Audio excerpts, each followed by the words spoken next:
Hello guys, good morning. Dito tayo sa Tekapo Lake here in New Zealand. This is the tourist spot here in South Island. So as you can see, it's getting smoke due to cold.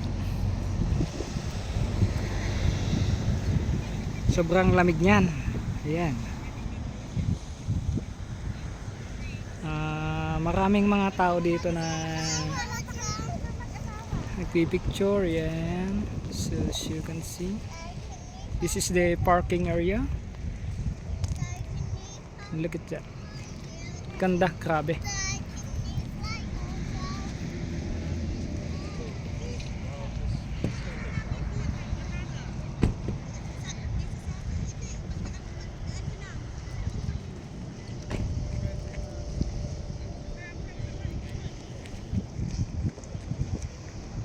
Ayan.